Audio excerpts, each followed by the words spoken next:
마가복음 14장 32절로 42절 본문을 대독하겠습니다. 그들이 겟세마네라 하는 곳에 이르매 예수께서 제자들에게 이르시되 내가 기도할 동안에 너희는 여기 앉아 있으라 하시고 베드로와 야고보와 요한을 데리고 가실새 심히 놀라시며 슬퍼하사 말씀하시되 내 마음이 심히 고민하여 죽게 되었으니 너희는 여기 머물러 깨어 있으라 하시고 조금 나아가사 땅에 엎드려 될 수 있는 대로 이때가 자기에게서 지나가기를 구하여 이르시되 아빠 아버지여 아버지께는 모든 것이 가능하오니 이 잔을 내게서 옮기시옵소서. 그러나 나의 원대로 마시옵고 아버지의 원대로 하옵소서 하시고 돌아오사 제자들이 자는 것을 보시고 베드로에게 말씀하시되 시몬아 자느냐 내가 1시간도 깨어 있을 수 없더냐 시험에 들지 않게 깨어 있어 기도하라. 마음은 원이로되 육신이 약하도다 하시고 다시 나아가 동일한 말씀으로 기도하시고 다시 오사 보신즉 그들이 자니 이는 그들의 눈이 심히 피곤함이라. 그들이 예수께 무엇으로 대답할 줄을 알지 못하더라. 세 번째 오사 그들에게 이르시되 이제는 자고 쉬라. 그만 되었다. 때가 왔도다. 보라 인자가 죄인의 손에 팔리느니라. 일어나라 함께 가자. 보라 나를 파는 자가 가까이 왔느니라. 아멘. 아멘. 아멘. 금요일 설교 제목이 오늘을 살아가게 하는 힘이었습니다. 오늘 두 번째 시간입니다. 한 번만 같이 읽겠습니다. 시작. 오늘을 살아가게 하는 힘. 사람이 하루하루 그 오늘을 살아가게 하는 그 힘은 어디서 오는가? 아마 그 힘은 삶의 이유, 삶의 목적에서 올 겁니다. 그래서 사람이 가장 무기력할 때가 삶의 이유를 놓쳤을 때입니다. 삶의 목적을 상실했을 때 사람은 가장 무기력합니다. 저도 학창시절에 제일 무기력했을 때가 그때였던 것 같아요. 왜 살아야 되는지, 무엇을 위해서 살아야 되는지, 삶의 이유가 뭔지, 삶의 목적이 무엇인지 모를 때 마음의 그 방황을 많이 했던 것 같아요. 그리고 어떤 힘의 원천이 없다 보니까 살기는 사는데 학교도 다니고 공부도 하긴 하는데 나름 성실하게 살려고 노력은 하는데 마음에 어떤 이렇다 할 에너지가 없었던 것 같아요. 그리고 어떤 추진력이 없는 것 같아요. 내 인생을 살아갈 만한 어떤 추진력, 그런 힘, 그 능력이 없었는데 삶의 이유를, 삶의 목적을 예수님 만나고 나서 정확하게, 분명하게, 확실하게 알게 되니까 진짜 살 힘이 엄청나게 나더라고요. 왜 살아야 되는지를 알겠고 삶의 이유와 목적을 찾게 되니까 정말 누가 이래야 된다 저래야 된다 살아야 된다 말아야 된다 가르치지 않아도 정말 사라지고 살 힘과 에너지가 넘쳐나더라고요. 사람이 가장 무기력할 때는 삶의 이유, 삶의 목적을 놓쳤을 때다. 세상 사람들은 그래서 심지어 무엇을 향해서 달려가다가 그것을 잡은 것 같은데 그것이 만족이 안 되면은 너무 허무하죠. 너무 공허하죠. 그 세상, 술, 쾌락, 마약. 요즘에 참 안타깝게도 이 뉴스를 보면은 많은 연예인들이 이 마약 때문에 많이 이렇게 문제를 일으키는 것을 많이 봅니다. 우리나라도 이제 마약에 관한 한 더 이상 안전지대가 더 이상 아니죠. 오래전부터 그랬지만 요즘 같은 경우는 뉴스 보면은 이제 어느 나라 못지않게 아주 마약 공화국처럼 아주 널리 퍼져버렸습니다. 너무 힘드니까, 너무 공허하니까 그런 것으로 채워보려고 하는데 그게 함정이죠. 함정입니다. 그러다 결국은 자살로 생을 마감하게 되는 그런 비참한 그런 모습을 우리가 늘 바라보고 있습니다. 그런데 예수님을 모르는 그 사람들은 왜 그럴까? 예수님 모르는 사람들, 예수님 알지 못하는 사람들. 그런데 그 사람들이 그래도 뭔가 살만한 이유가 있으니까 살아가죠. 우리가 예수님을 만나지 못했을 때, 또 지금 예수님 만나지 못한 사람들이 삶을 살아가는 그 힘의 원천은 뭘까요? 일반적으로 세상에서 추구하는 것. 우리도 예수님을 만나지 못하고 거듭나지 못했을 때 우리가 추구했던 것들, 특히 세상에서 남자들이 이것을 추구하죠. 첫째 뭡니까? 돈. 누가 아까 권력, 이성이죠. 여자. 남자를 중심으로 말하면 남자는 돈, 그다음에 여자, 그다음에 어떤 성적인 것, 세 번째가 명예입니다. 거의 그 코스로 갑니다. 그것이 최고의 남자가 남자다움이라고 이렇게 착각을 하는 거죠. 필요하죠. 돈도 배우자도 얼마만큼의 사귀는 시기도 필요해요. 이게 나쁘다는 것이 아니라, 이게 죄가 된다는 것이 아니라 그게 삶의 이유고 그게 삶의 목적이라면 과연 그 인생이 행복할까? 과연 그 인생이 보람될까? 나쁘다는 것은 아니에요. 그 외에도 어떤 가족, 또 특히 자녀, 아니면 어떤 목표 달성, 뭐 자아 성취라고도 하기도 하고, 뭐 꿈의 실현이라고 또 말하기도 하죠. 그런 것들이 있으면 살아볼 만하죠. 살아갈 힘이 생깁니다. 근데 문제는 뭐냐면 그것이 참 기쁨과 참 행복을 가져다 주지 않는다는 거죠. 이게 참 문제입니다. 그것을 잡으려고 할 때는 힘이 나죠. 잡힐 것 같으니까. 근데 막상 잡으면 이게 바람을 잡는 것 같아요. 아무것도 없거든요. 어떤 보람을 느끼고 성취감을 느끼겠지만, 근데 그러면 그럴수록 그것도 그때뿐이고 더 구멍이 뚫려요. 더 우울해지고 더 허무해집니다. 최고로 올라가 본 사람들이 정상에 올라가 보니까 이제 아무것도 없는 거죠.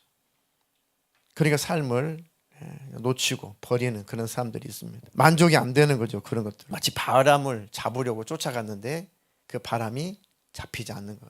성경에는 전도서 기자를 통해서 이렇게 우리에게 교훈하고 있습니다. 전도서 2장 10절로 11절 되도록하겠습니다. 무엇이든지 내 눈이 원하는 것을 내가 금하지 아니하며 무엇이든지 내 마음이 즐거워하는 것을 내가 막지 아니하였으니 이는 나의 모든 수고를 내 마음이 기뻐하였음이라. 이것이 나의 모든 수고로 말미암아 얻은 몫이로다. 그 후에 내가 생각해 본즉 내 손으로 한 모든 일과 내가 수고한 모든 것이 다 헛되어 바람을 잡는 것이며 해 아래에서 무익한 것이로다. 무엇이든지 내 눈이 원하는 것을 내가 금하지 않았다. 보고 싶은 거 다 보고, 또 무엇이든지 내 마음이 즐거워하는 것을 내가 가리지 않았다. 막지 않았다. 마음이 즐거울 수 있다면 뭐든지 다 해봤다. 이는 나의 모든 수고를 내 마음이 기뻐하였습니다. 이것이 나의 모든 수고로 말미암아 얻은 몫이다. 그런데 그 후에 내가 생각해 본즉 내 손으로 한 모든 일과 내가 수고한 모든 것이 다 헛되어 바람을 잡는 것이며 해 아래서 무익한 것이로다. 그때는 참 좋은 것 같았는데 나중에 손을 펴보면 또 아무것도 없는 거죠. 심령은 그것으로 채워지는 것이 아닙니다. 우리의 심령은 하나님으로 채워지는 겁니다. 세상에 필요한 거 다 갖되 예수 잊고 세상 것을 쥐라는 거예요. 그러면 그것은 하나님 영광을 위해서, 내 영혼을 위해서 값지게 쓰면 되는 것이니까 우선순위를 잘 정하시면서 삶을 행복하게 사시기를 주님의 이름으로 축복합니다. 예수 믿는 우리, 지금 우리는 오늘을 살아가는 그 힘의 그 원동력, 그 힘의 원천은 무엇입니까? 그렇습니다. 하나님의 사랑이죠. 무엇보다도 우리 인생, 고난의 연속이라고 해도 과언이 아니죠. 고난의 연속인 우리 인생, 우리 인생의 고난을 뚫고 갈 수 있는 그 힘, 그 에너지, 그 힘의 원천은 어디서 나오냐? 아담이 범죄한 이후에, 그 이후에 우리 인생 자체는 그냥 광야죠. 광야길을 걷는 것 같죠. 인생 자체는 고난의 연속입니다. 잠깐 행복을 느끼는 것도 잠깐이고 금방 또 문제가 찾아오죠. 저는 어떤 그런 목회하면서 한 가지 못된 습관이 생겼는데, 뭔가 잘 될 때 불안해요. 뭔가 평탄할 때 참 불안합니다. 성도들에게 막 예배를 많이 올 때 불안해요. 왜 불안하냐면은 이게 또 툭 영적으로 떨어질 때가 있거든요. 그럼 굉장히 몹시 힘듭니다. 그래서 뭔가 잘 된다 싶으면은 굉장히 마음이 불안해져요. 혹시 뭔 일이 생길까 봐. 근데 이게 하나님을 온전히 바라보지 못했을 때 그 현상이 일어나고, 근데 하나님을 다시 바라보고 하나님 목적이 되면 또 그런 것들도 금방 사라집니다. 어떤 문제가 해결이 됐습니다. 어떤 문제 해결되면은 기뻐요. 막 감사하죠. 그런데 하나님 앞에 또 제가 이렇게 말해요. 하나님, 이 일이 하나님의 은혜로 잘 해결되어서 이제 이렇게 한시름 놓았지만 문제라는 것은 또 올 거잖아요. 그러니까 아직도 찾아오지 않은 문제를 또 기다리고 있는 거예요. 또 생각하고 있는 거예요. 문제라는 것은 또 올 거잖아요. 그런데 그 문제에 집중을 하게 되면은 막 숨이 막히고, 또 찾아올 문제를 생각하게 되면은 이게 우울해집니다. 어두워져요. 이게 계속 이렇게 계속 고난의 연속이라면 도대체 얼마만큼 더 살면 되지? 얼마나 더 살아야 천국 가는 거지? 이렇게 생각이 쭉 갑니다. 그러다가 예수님을 바라보게 되면 또 다시 힘이 나요. 또 와도, 파도가 또 밀려와도, 쓰나미가 또 밀려와도 어차피 예수님의 힘으로 왔으니까 또 예수님의 힘으로 가면 되지. 그럼 또 금방 사라집니다. 참 변덕이 죽을 듯해요. 고난의 연속인 인생, 늘 광야길을 걷는 것 같은 그런 삶의 연속. 질병의 문제가 참 힘이 듭니다. 병들어서 고통을 당하시는 분들 보면 참 마음이 아파요. 참 가슴이 아픕니다. 이 질병의 문제, 뭐 물질, 뭐 자식 문제, 여러 가지 그런 문제들이 우리를 힘들게 하지만 사실 겪어보면은 사람이기 때문에, 육신을 가졌기 때문에 육체의 그 질병 때문에 고통스러우면 정말 힘이 든 겁니다. 그때는 아무 생각도 안 나요. 몸에 막 통증이 오면은 뭐 자식 걱정을 하겠어요, 뭔 걱정하겠어요. 일단 이 통증에서 좀 벗어났으면 좋겠다, 이 한 가지밖에 없거든요. 몸살만 알아도 빨리 좀 이 고통에서 좀 벗어났으면 좋겠다, 다 귀찮죠. 다 생각 안 나죠. 이 고통에만 집중이 되죠. 질병의 문제, 그리고 또 여러분들을, 우리를 괴롭히는 게 뭡니까? 물질의 어려움, 그리고 또 힘든 거, 사람과의 관계. 사람과의 관계가 늘 화목할 수만 없죠. 늘 온전할 수만 없죠. 사람과의 관계 속에서 힘이 드는 일들이 생기죠. 그리고 자기 자신의 이 감정의 문제가 잘 처리되지 않을 때 참 고통스럽습니다. 때로는 자기 자신에 대한 실망, 또 불필요한 또 비교의식, 이런 것들이 늘 우리를 힘들게 하고 우리를 고통스럽게 하죠. 그래서 우리의 삶의 이유가, 삶의 목적이 예수가 아니면 우리는 헤쳐나갈 수 없습니다. 그래서 분명하게 내 삶의 이유를 예수로 늘 고정하셔야 됩니다. 저도 경험을 말씀드리잖아요. 그때 비로소 새 힘이 나오는, 그때 비로소 헤쳐나갈 수 있는 능력이 나타나는, 우리 삶을 힘들게 하는 그 모든 것들, 그런 상황 속에서도 예수 그리스도로 말미암아 하나님의 사랑으로 넉넉하게 이길 수가 있습니다. 어떤 분의 수기를 제가 읽었습니다. 어떤 예수 믿는 여자분이신데 이런 글을 남겼더라고요. 어느 날 숙주나무를 사려고 마트에 갔대요. 마트에 갔는데 그날 숙주가 세일을 했던 겁니다. 그래가지고 마침 숙주를 사려고 갔는데 숙주가 세일을 해가지고 너무 즐거워가지고 그것을 들고 끌어안고 눌룰랄라 오면서 예수님 감사합니다. 예수님 감사합니다.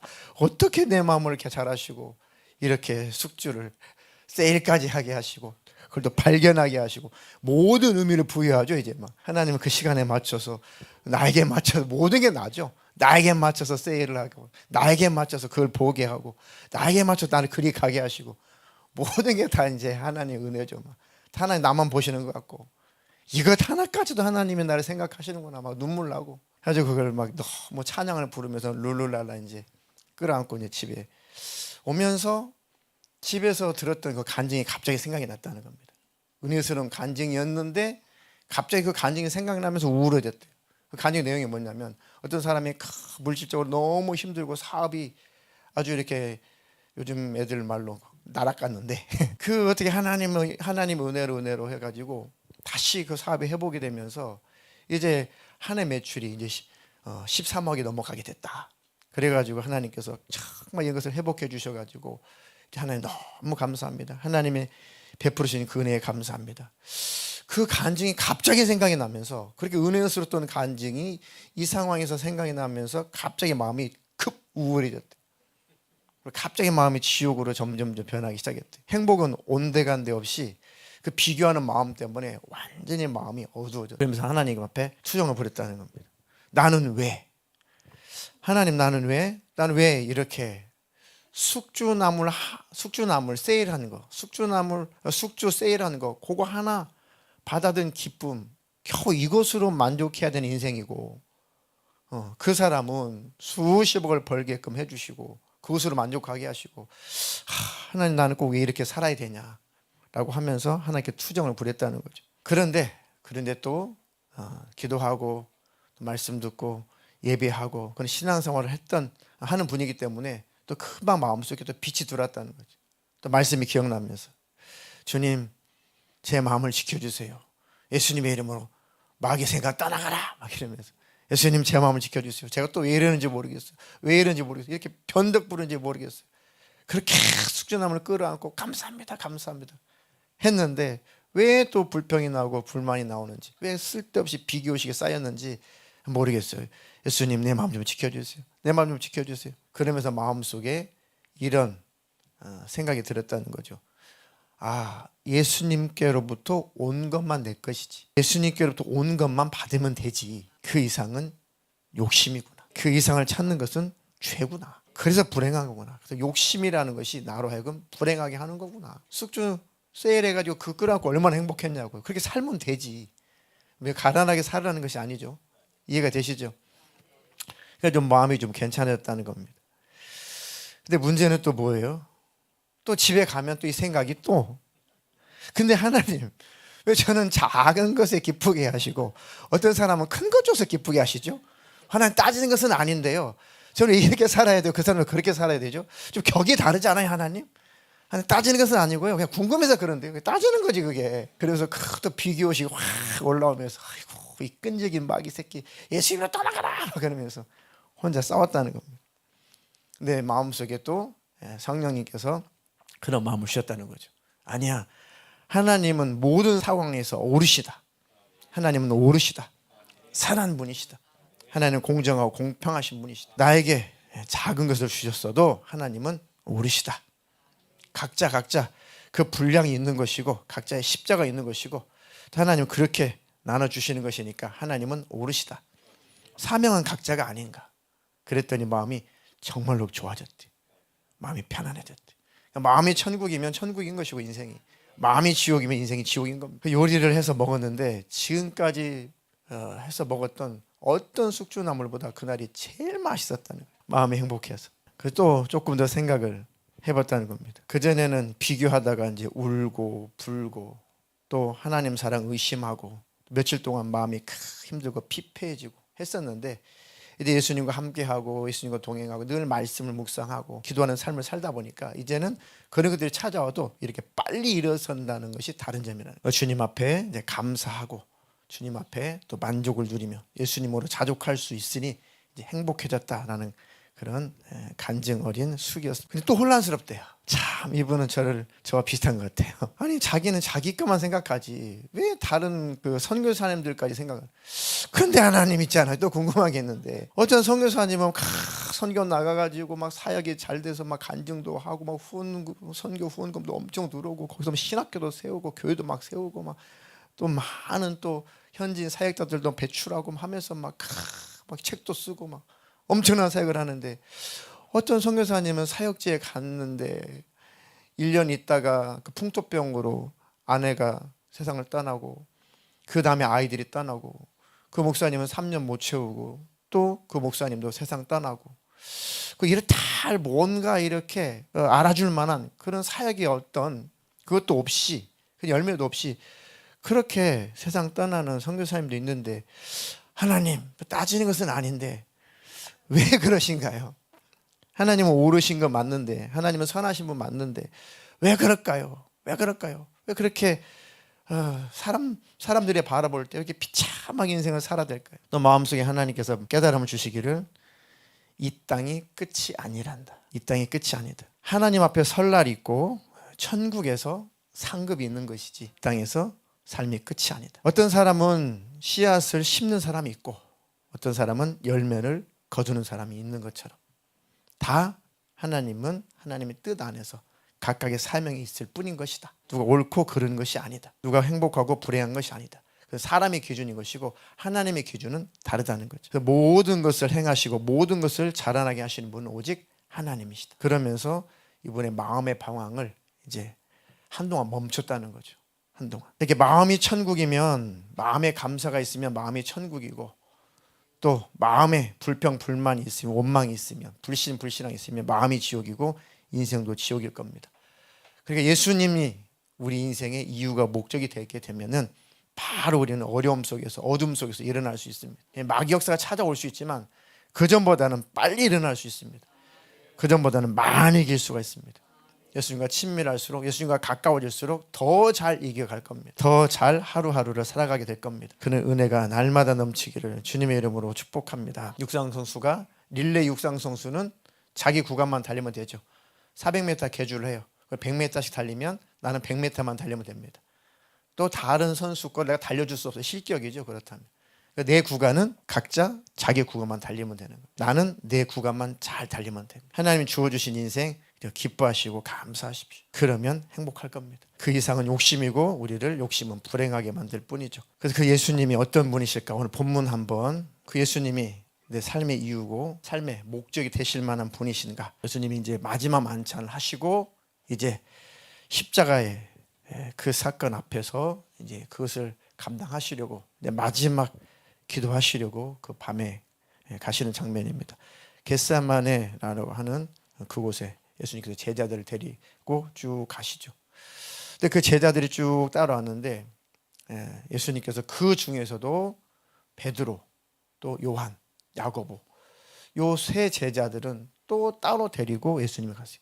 얘들아, 내가 기도하고 올 테니까 너희들 여기 좀 다 있어. 그런데 베드로, 요한, 야고보, 너희 셋은 날 좀 따라와. 내 기도하는데 가까이 가자. 나랑 같이 기도하자. 그러시면서 기도한 자리에 딱 도착을 했습니다. 그러면서 갑자기 예수님께서 기도하자, 기도하는 게 아니시고 그 세 사람 앞에서 하소연하시는 거예요. 뭐라고 말씀하셨습니까? 예수님 표현이 심히 놀라시고 막 심히 슬퍼하시는 거예요. 제자들 앞에서 예수님이 지금 기도하러 가자 해서 야 너희들은 다른 제자들 여기 좀 있어 하고 믿을 만한 사람 한 3명 뽑아가지고 데려왔어요. 아무도 안 봐요. 3명 앉혀놓고 예수님께서 막 놀라시면서 막 슬퍼하시는 겁니다. 여기서 놀라시면 슬퍼하사 이것을 찾아보니까 매우 놀라서 정신이 혼미할 만큼, 정신이 나갈 만큼 괴롭다라는 표현이더라고요. 막 극에 달한 겁니다. 지금 그 고통과 괴로움, 마음의 번민이 그렇게 말씀하시죠. 내가 지금 심히 아주 죽을 지경이다. 내가 근심에 쌓여서 아주 죽을 지경이다. 내가 너무 지금 고통스럽다. 내 마음이 너무 힘들다. 이렇게 제자들한테 예수님이 하소연하고 계시는 겁니다. 사람으로 오셨으니까, 인간으로 오셨으니까. 예수님의 나약함이라든지 우리를 위해서 고통을 받기 싫어서가 아니라 사람으로 오셨으니까, 인간으로 오셨으니까 감정이 있을 거 아닙니까? 그대로 정직하게 표출하시는 겁니다. 내가 너무 지금 고민스러워. 왜? 그 당해야 되는 고통, 고난을 예수님과 생각해 보니까 너무너무 힘들 것 같은 거예요. 너무 고생할 것 같아. 너무 고통스러울 것 같아. 너무 고민하고 해야 되는데 그걸 하긴 할 건데 얼마나 힘들까, 얼마나 고통스러울까. 사람으로 생각해 보세요. 신으로 생각하지 말고 예수님 완전한 하나님이시면 완전한 사람이시잖아요. 그러니까 완전한 사람으로서 우리 입장으로 생각해 보세요.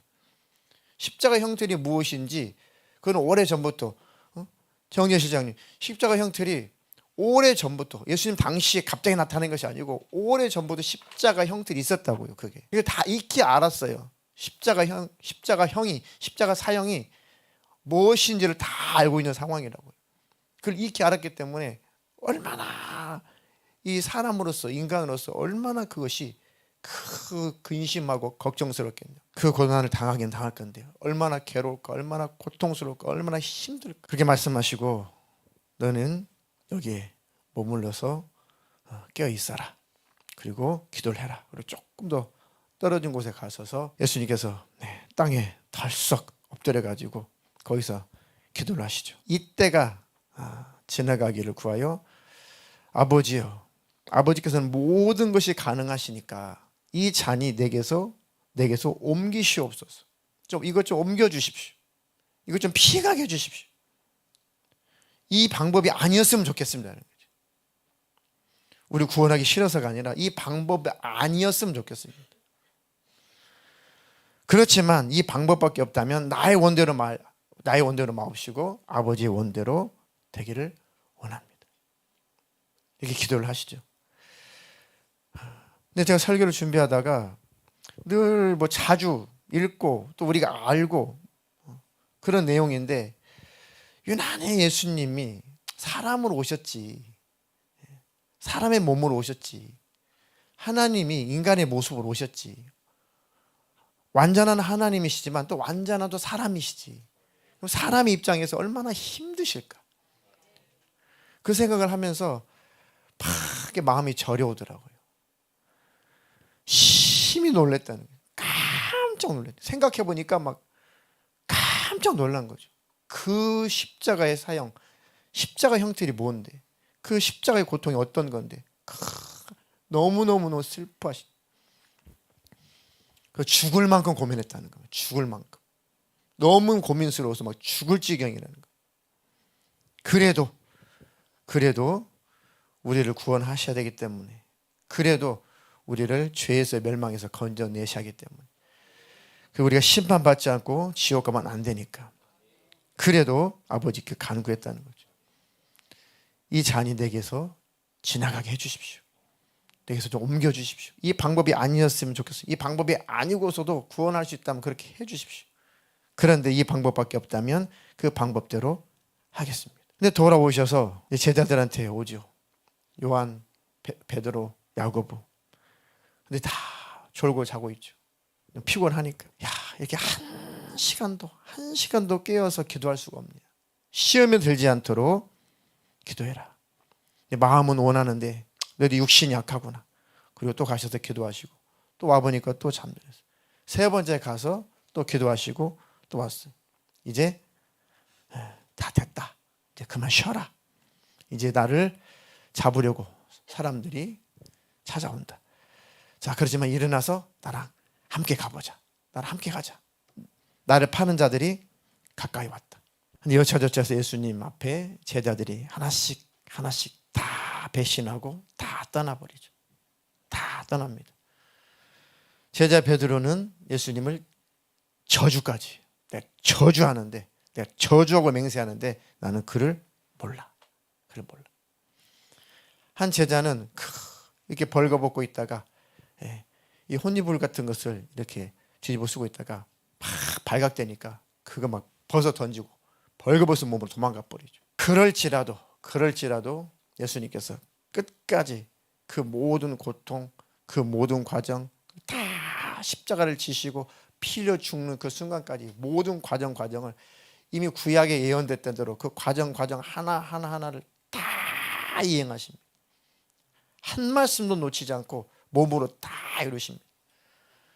욕먹는다고 했으니까 구약에 욕먹었고, 뺨을 맞는다고 했으니까 뺨을 맞았고, 가시면류관 하셨으니까 예언됐으니까 가시면류관 쓰셨고, 다 떠나버리고 배신 당한다고 했으니까 배신 당하셨고, 그리고 심지어는 갈대로 때리고 산에 발로 차고 해도 다 이미 그분 자신이 나는 그렇게 고난을 당할 거야, 그렇게 고난 당할지라도 내가 고난 당하러 갈 거야 라고 이미 구약에 그분이 약속해 놓으시고 기록하게 하셨으니까 그 약속을 하나도 빠짐없이 다 지키는 거예요. 결국 십자가에서 물 한 방울 피 한 방울 남기지 않고 다 쏟아 부으시죠. 그리고 우리를 건져내신 겁니다. 그리고 우리를 구원해내신 겁니다. 심히 놀라서 심히 슬퍼하시고 너무 고민스러워서 막 죽을 지경이다. 그래도 인류를 구원해야 되니, 그래도 저와 여러분들을 구원해야 되니까 그분은 그 길을 가셨다는 거죠. 세상에서 이런 존재가 어디 있어요? 세상에 이런 존재가 어디 있냐고. 하늘과 땅 위에 땅 아래 이런 분이 어디 있습니까? 물론 부모님의 희생이 위대하죠. 모성의 부성애가 대단하죠. 그래도 그 모성의 부성애가 위대하지만 우리 죄의 문제는 해결이 안 되잖아요. 우리 영생의 문제는 해결이 안 되죠. 죄의 문제는 절대 해결 안 되잖아요. 예수님만 해결하시잖아요. 그렇다면 이 예수님이 내 인생의 이유가 되고 내 인생의 목적이 될 만한 충분한 자격자가 아니신, 정말 이 예수님이 내 삶의 이유냐, 내 삶의 목적이 맞냐, 분명하냐, 그걸 한번 오늘 깊이 한번 생각을 해보십시오. 정말 예수님이 내 삶의 이유 맞냐? 난 예수님 때문에 사냐? 난 예수님이 내 삶의 목적 맞냐? 내 삶의 이유는 혹시 다른 거 아니냐? 예수도 믿지만 사실은 내 삶의 이유, 내 삶의 목적은 다른 것이 아니냐? 내가 오늘 나로 하여금 내가 살아가게 하는 그 힘이 예수님이 아니라 혹시 다른 것은 아닐까? 그걸 한번 곰곰이 생각해 보십시오. 우리가 예수를 믿는 것 같은데, 정말 예수님을 따르는 것 같은데, 예수님의 삶의 이유가 목적인 것 같은데 잘 우리 자신을 관찰해 보면은 아닐 때가 많아요. 아닐 때가 많습니다. 거의 자기 자신을 위해서 살 때가 많아요. 거의 가족만을 위해서 살 때가 많습니다. 거의 내 명예, 내 성취, 내 목표 달성, 또 아니면 바쁜 일상, 해야 하니까 어떤 인생의 의무 이런 것으로 인생을 살아갈 때가 많이 있습니다. 그래도 예수님을 생각해서 다시 돌아오면 돼요. 그래도 회개하고 다시 예수님 앞에 돌아오면 되는 겁니다. 돈은 사라져도 예수님은 영원합니다. 애인은 사라져도 예수님은 영원하고, 명예는 사라져도 예수님은 영원하십니다. 가족과 사별할 수 있습니다. 또 멀리 떨어져 살 수 있습니다. 그래도 예수님은 함께 계시고 영원하시다. 혹시 내 어떤 내 꿈은 실현하지 못했을지라도 예수님은 함께 계시고 그분은 나와 영원하시다. 그 다음에 그 예수님을 나의 삶의 이유로, 나의 삶의 목적으로 삼아도 전혀 손색이 없는 분이다. 아니 어찌 보면 예수님만 나의 삶의 이유여야 되고 나 삶의 목표여야 되고 목적이어야 된다. 그래야지만 우리는 오늘을 살아갈 수 있습니다. 예수를 안 믿는 분들은 뭐 차치하고라도 정말 예수님을 믿는 우리가 오늘을 살아갈 수 있는 그 힘은 예수로 나와야만 돼요. 그게 바로 참 인생입니다. 그게 참 신앙생활이고 올바른 삶이고 올바른 인생입니다. 그런 삶을 사는 저와 여러분 되기를 주님의 이름으로 축복합니다. 그 예수님은 또 다시 오신단 말이죠. 그 예수님이 오셨을 때 영적으로 졸고 자고 예수님과 멀어지고 그런 모습을 예수님이 발견하신다면 지나가는 겁니다.